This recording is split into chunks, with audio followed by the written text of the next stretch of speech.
Think about a protest. Everybody shouting the same words at the same time. This is what democracy looks like. Or a stadium with thousands of people singing a song they love or a taunt towards a visiting team. There's power in that, and there's magic that you could feel. Hocus pocus works, and when it works, it's because many people agreed at some point that saying those specific sounds together does something.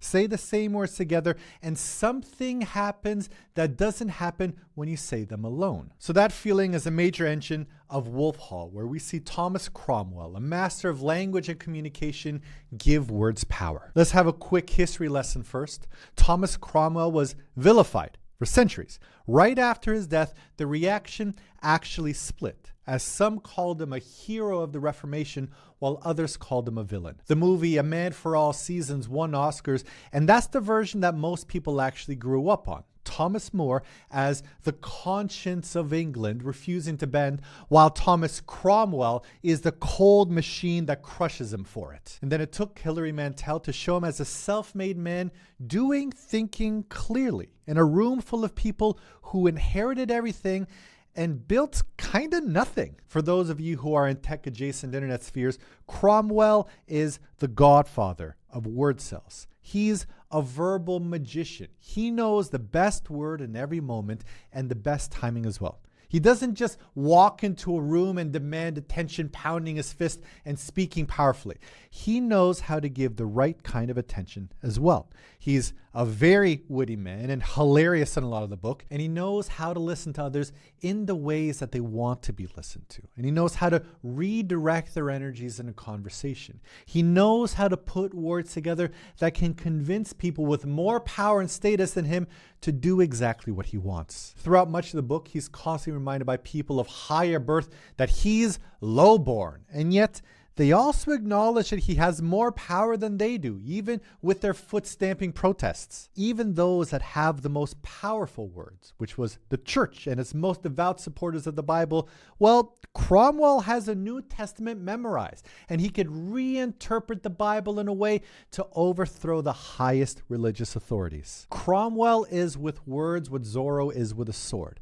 There's no such thing as human rights or divine right, but it's just a matter of what words can you use and convince others to use. This is how the pen is mightier than the sword. And what we see is that the relationship between Henry and Katherine easily translates into our day and age now. Henry finds a way to use new language and with it to make his marriage with Katherine retroactively illegitimate, to vilify her as never being a queen, all while he is having an affair with someone else that he wants to marry. Does that sound familiar to anybody? I'm sure you're aware of some examples of this nowadays as well. You were in love with someone before, but when you want to justify your wanting out of the relationship and into a new relationship, you reinterpret all of your old partner's actions as a new and trendy word, narcissist, all to justify your new relationship. Everyone's a narcissist if you don't like them anymore. And so for those of you interested in communication and language and its misuses, this is a phenomenal book. I loved it at the start. The writing is so terse and dry and cold, curt, short, and brutal. It felt like it represented what life was like in the early 1500s. After a while, I started to get a bit tired of it, as it seemed like an endless conveyor belt of one damn thing after another.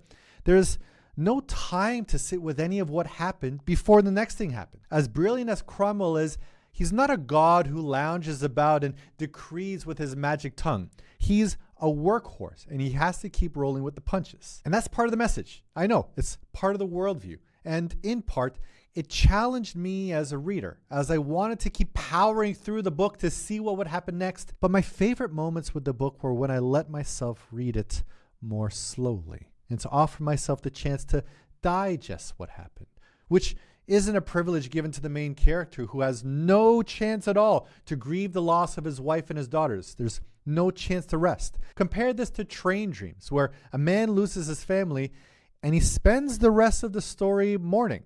Cromwell is offered no such luxury. Instead, he has 18-hour days of grinding to get out of the permanent underclass and to be the most powerful man in England. The pacing is a major point of the book as well.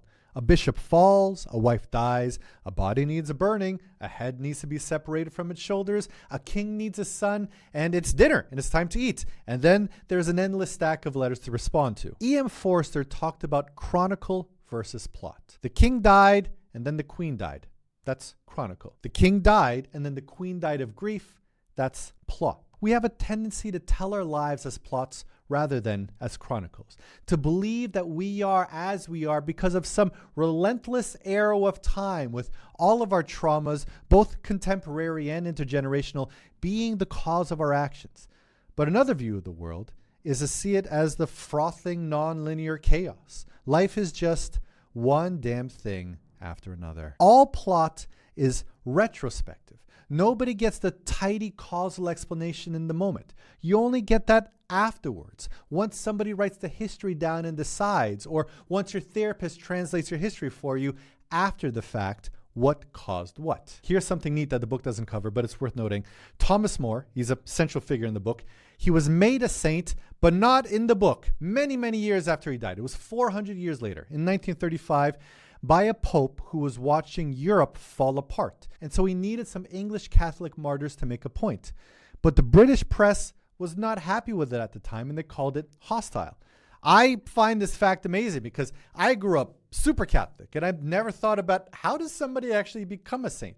I just thought that they performed some miracle, and then voila, they were instantly recognized as saints. Clearly, I didn't put much thought into it, but instead they're determined to be saints later on because of a church's political leanings. A saint doesn't just sit there waiting to be recognized, but arrives on a schedule from an institution that needs a word at the exact moment. Meanwhile, the actual record shows that Thomas More zealously went after heretics when he was Lord Chancellor. 6 people burned under his watch, and his own writing defends the practice as legal and necessary. Doesn't really sound like a saint to me now, does it? Now, these are 2 completely different words hung onto him 400 years apart, depending entirely on who needed what word and when. We've heard before that knowledge is power, and this book offers you something different. Language is power. Can you convince others to use the same terms that you use? That is power. And with those terms, you could confer power to others and strip it away. Is Katherine the queen or not? Is Mary the princess or just a daughter? Take a look at your own use of therapy speak and see how it has changed your relationships with others, and realize that it's not necessarily the true way or the right way of understanding your life, but just one of many ways you can choose to justify what you're biased towards. Whatever puts a tingle in your dingle. Now, I'm halfway done through book 2, and it's just as captivating as the first, with a noticeable shift in style. It's a great series so far. Do give it a chance. Lastly, I built a new feature in my reading app that I haven't seen anywhere else before. It takes your whole reading history and shows you what eras your stories take place in. Not when the book is published, but when the story is set. It's kind of neat, I think, to see how different authors depict eras in a different way, as Wolf Hall supposedly takes place at the same time as Faust. So if you're interested in your reading history, check out readingrate.com/eras, enter your Goodreads library, and then see what it says about you. And thank you for watching.